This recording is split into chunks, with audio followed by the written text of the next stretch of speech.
नमस्कार, watch news देख रहे हैं आप और मैं हूं आपके साथ तान्या सिंह। देखिए, फिल्म अभिनेता और लोकप्रिय भोजपुरी गायक पवन सिंह की राजनीति में एक बार फिर वापसी तय हो गई है और वे जल्द ही भारतीय जनता पार्टी यानी भाजपा में घर वापसी करेंगे।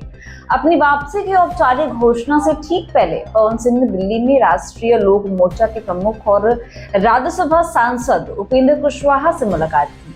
खास बात यह रही कि इस बैठक में भाजपा के वरिष्ठ नेता विनोद तावड़े और ऋतुराज सिन्हा भी मौजूद थे।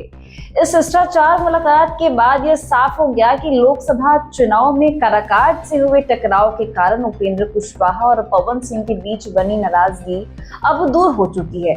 दोनों नेताओं की सुलह के साथ भाजपा ने भी राहत महसूस की है, क्योंकि पवन सिंह की सक्रियता से पार्टी को आगामी विधानसभा चुनाव में मजबूती मिलने की उम्मीद है। पवन सिंह ने कुशवाहा से मिलने के बाद भाजपा नेतृत्व के अन्य शीर्ष नेताओं, गृह मंत्री अमित शाह और राष्ट्रीय अध्यक्ष जेपी नड्डा से भी भेंट की। ये मुलाकातें इस बात का संकेत थी कि पवन सिंह दोबारा भाजपा संगठन में महत्वपूर्ण भूमिका निभाने जा रहे हैं। लोकसभा चुनाव के दौरान पवन सिंह की वजह से उपेंद्र कुशवाहा को करारी हार का सामना करना पड़ा था, लेकिन अब दोनों के बीच समीकरण सुधरने लगे हैं। इस दौरान भाजपा प्रभारी विनोद तावड़े ने साफ कहा कि पवन सिंह पहले भी भाजपा का हिस्सा थे और आगे भी पार्टी में रहेंगे। साथ ही ये भी बताया गया कि उपेंद्र कुशवाहा ने उन्हें आशीर्वाद देकर साथ खड़े होने का संकेत दिया है।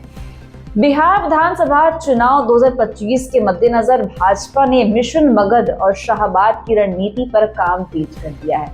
पवन सिंह की वापसी को इस अभियान की पहली बड़ी उपलब्धि मानी जा रही है। दरअसल 2024 के लोकसभा चुनाव और पिछले विधानसभा चुनाव में एनडीए को दक्षिण बिहार के इन क्षेत्रों में महागठबंधन के हाथों करारी हार झेलनी पड़ी थी। ऐसे में पार्टी ने केंद्रीय मंत्री धर्मेंद्र प्रधान को बिहार विधानसभा चुनाव का प्रभारी नियुक्त किया। 25 सितंबर को जिम्मेदारी संभालने के बाद अगले ही दिन गृह मंत्री अमित शाह बिहार पहुंचे और कई अहम बैठकों की श्रृंखला शुरू हुई। शाह और प्रधान ने मिलकर भाजपा के 40 प्रमुख नेताओं के साथ चुनावी रणनीति तैयार की और कमजोर क्षेत्रों में संगठन को मजबूत करने की योजना बनाई। धर्मेंद्र प्रधान ने मगध और शाहबाद क्षेत्र की जिम्मेदारी विशेष रूप से ऋतुराज सिन्हा को सौंपी। उन्होंने कमियों को दूर करने की कवायद शुरू की और इसके परिणाम स्वरूप जल्द ही पवन सिंह की भाजपा में वापसी संभव हो पाई। माना जा रहा है कि आगामी विधानसभा चुनाव में पवन सिंह भाजपा प्रत्याशी के रूप में आरा विधानसभा सीट से किस्मत आजमा सकते हैं। उनकी एंट्री से भाजपा को ये उम्मीद है कि पिछले चुनाव में वोटों के बिखराव से जो नुकसान हुआ था उसकी भरपाई अब हो सकेगी।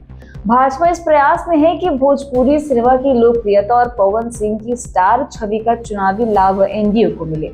दक्षिण बिहार में पवन सिंह की पकड़ और जनता के बीच उनकी जबरदस्त पहचान से पार्टी संगठन को नई ऊर्जा मिलेगी। हालांकि यह सवाल अभी बाकी है कि क्या पवन सिंह वास्तव में आगामी विधानसभा चुनाव में एनडीए के लिए पावर स्टार साबित होंगे या नहीं। इसका जवाब तो केवल चुनावी नतीजे ही देंगे, लेकिन उनकी वापसी ने भाजपा खेम में उत्साह और भरोसा जरूर भर दिया है। तो ऐसे अपडेट्स के लिए बने रहिए हमारे साथ, देखते रहिए वॉच न्यूज। दीजिएगा इजाजत, धन्यवाद।